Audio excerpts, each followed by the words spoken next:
Hi friends, welcome trending காசு. நமக்கு அப்படின்னா நாளைக்கு வந்து பண்ணால் நம்ம குபேராவோட ஃபர்ஸ்ட் சிங்கிள் வந்து பார்த்தீங்கன்னா போய் வா நண்பா சாங் வந்து ரிலீஸ் ஆகல. ஸோ அதுக்கு வந்து பண்ணால் யார் லிரிக்ஸிஸ்டாக இருக்க அப்படின்னா விவேகா சொல்லக்கூடியவர் வந்து பண்ணால் தமிழ் லிரிக்ஸாக இருக்காரு. ஸோ அதே மாதிரி தெலுங்கு ஹிந்தியில் வந்து பார்த்தீங்கன்னா பாஸ்கரா பட்டலா, அதே மாதிரி தெலுங்கு ஹிந்தியில் வந்து பார்த்தா ரகீப் அலம், இவங்க வந்து தமிழ் தெலுங்கு ஹிந்தி சொல்லிட்டு 3 லாங்குவேஜில் வந்து பார்த்தா ரிலீஸ் பண்ணுறாங்க, லிரிக்ஸிஸ்டாக ஒர்க் பண்ணுறாங்க. ஸோ மேலும் வந்து நம்ம தனுஷ்னாவோட இட்லி கடியோட ஷூட்டிங் வந்து பார்த்தா ஃபைனல் ஷெடியூல் வந்து போயிட்டுருக்கு. ஸோ அருண் விஜய் சார் வந்து ஒரு போஸ்டர் வந்து ஷேர் பண்ணியிருக்காரு. ஸோ அவர் வந்து பார்த்தீங்கன்னா ஒர்க் அவுட் பண்ணுற சீக்வன்ஸ் வந்து பார்த்தீங்கன்னா ஷேர் பண்ணியிருக்காரு. ஸோ பார்க்கவே செம்ம ஃபிட்னஸ் ஃப்ரீக்காக இருக்காரு.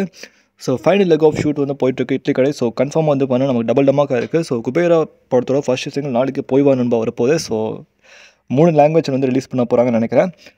So Sekar Kamala sir direction. So வேறு லெவலில் இருக்க போகுது. ஸோ நீங்கள் ஈகராக வெயிட் பண்ணுங்கள். சொல்லி கீழே கமெண்ட் பண்ணுங்கள். மேலும் மச்சான் லைக் பண்ணுங்கள், ஷேர் பண்ணுங்கள், சப்ஸ்கிரைப் பண்ணுங்கள், மறக்காமல் லைக் பண்ணுங்கள். மகிழ்ச்சி.